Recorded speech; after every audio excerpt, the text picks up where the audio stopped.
بسم اللہ الرحمن الرحیم۔ آپ میں سے بہت سے لوگوں نے الومناتی کا نام سنا ہوگا۔ یہ دنیا کی سب سے خفیہ اور پر اسرار تنظیم خیال کی جاتی ہے۔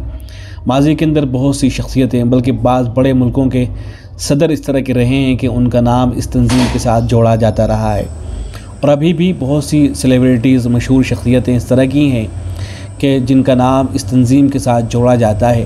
وہ اپنے جسم کے اوپر ٹیٹوز بنواتے ہیں، اپنے ہاتھوں پر یا کسی دوسری جگہ پر، جو اس بات کی علامت ہوتا ہے بعض مرتبہ کہ وہ اس تنظیم سے جڑے ہوئے ہیں۔ اس تنظیم کے بارے میں اگرچہ یہ بھی کہا جاتا ہے کہ یہ ماضی کے اندر صرف ہوا کرتی تھی، لیکن اب اس کا وجود نہیں ہے، اس طرح کی باتیں بھی ہوتی ہیں۔ بہرحال یہ مختلف باتیں ہیں، ان میں سے اکثر باتیں تو آپ حضرات جانتے ہی ہوں گے۔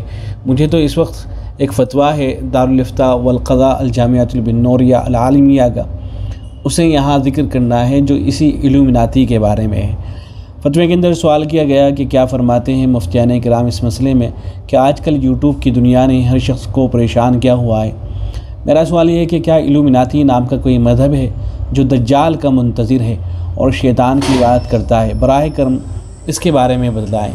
تو جواب میں مفتیان کرام نے لکھا ہے کہ الومناتی کا قیام 1 مئی 1776 کو ان کٹر یہودیوں کے ہاتھوں میں عمل میں آیا تھا جو دجال کو مسیحا اور نجات دہندہ مانتے ہیں۔ الومناتی کا لفظ لیوسیفر سے اخذ کیا گیا ہے، جس کا انجیل کے مطابق مطلب ہوتا ہے روشنی کو اٹھانے والا اور حد سے زیادہ ذہین۔ در حقیقت یہ لفظ انجیل اور توریت میں ابلیس کو دیا ہوا نام ہے۔ اس کے پیروکار اپنے کو چند گنے چنے ہوئے لوگوں میں سے سمجھتے تھے۔ ان کا مقصد ایک عالمی لادینی طرز حکومت کا قیام تھا۔ اس تنظیم سے وابستہ لوگوں کو بتایا گیا تھا کہ الومناتی کا مقصد انسانی نسل کو قومی حیثیت اور پیشے سے بالا تر ہو کر ایک خوشحال خاندان میں تبدیل کرنا تھا۔ اس کام کے لیے ان سے حلف بھی لیا جاتا ہے۔ جب تک ان کی وفاداری کو جانچ نہیں لیا جاتا، اس وقت تک ان کو جماعت میں شامل نہیں کیا جاتا ہے۔ جب تک کوئی رکن الومناتی کے بالکل اندرونی حلقے تک نہیں پہنچ جاتا تھا، اس وقت تک اس کو ادارے کا مقصد نہیں بتایا جاتا تھا۔ اس تنظیم کے اصل مقاصد درج ذیل ہیں: تمام مذاہب کا خاتمہ، تمام منظم حکومتوں کا خاتمہ، حب الوطنی کا خاتمہ، تمام ذاتی جائیداد کا خاتمہ، خاندانی ڈھانچے کا خاتمہ۔ بالآخر 16 جولائی 1982 کو الومناتی اور فری میسنری کے درمیان اتحاد قائم ہوا۔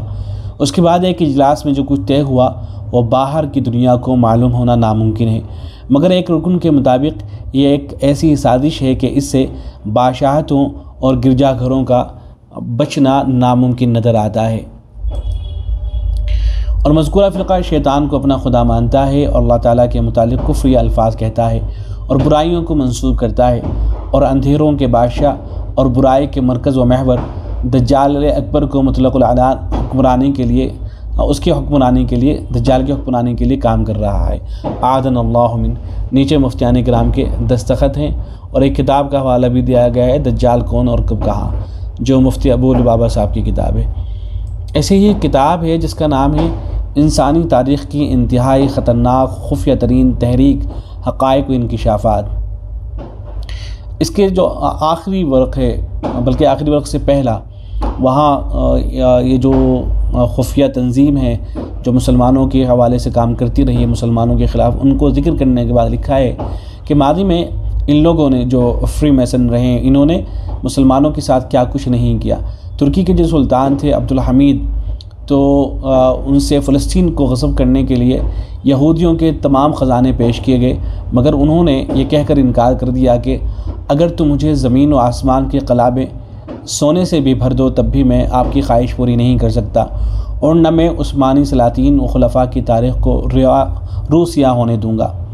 بالآخر ان لوگوں کی سازشی سے سلطان عبدالحمید 1909 میں معزول ہوئے اور ان کی قید ہی میں وفات ہوئی، اور مصطفیٰ کمال پاشا کے ہاتھوں حکومت آ گئی، جس کی رگوں میں فری میسنری کا خون دوڑ رہا تھا۔ ایسے ہی اس میں جو آخری صفحہ ہے وہاں ایک فتوے کا بھی ذکر کیا گیا ہے، فری میسنری کے متعلق فتاویٰ۔ چنانچہ لکھا گیا کہ شیخ علامہ رشید رضا مصری نے اپنے ماہنامے المنار میں ان کے خلاف فتویٰ صادر کیا تھا، اور حال ہی میں فقہ اکیڈمی المجمع الفقیہ نے مکہ مکرمہ میں 15 جولائی 1978 میں منعقد ہونے والے اپنے پہلے اجلاس میں اس تحریک کو اسلام دشمن اور اس سے نسبت رکھنے والوں کو کافر قرار دیا۔ اس اکیڈمی کے صدر شیخ عبداللہ بن محمد بن حمید، نائب صدر شیخ محمد علی الحرقان، جنرل سیکریٹری رابطہ عالم اسلامی، اور ممبران میں عالم اسلام کے گنے چنے فاضل شامل ہیں، جن میں سے علامہ شیخ عبدالعزیز بن باز بھی تھے۔ واللہ الہادی الی سواء السبیل۔ السلام علیکم ورحمۃ اللہ وبرکاتہ۔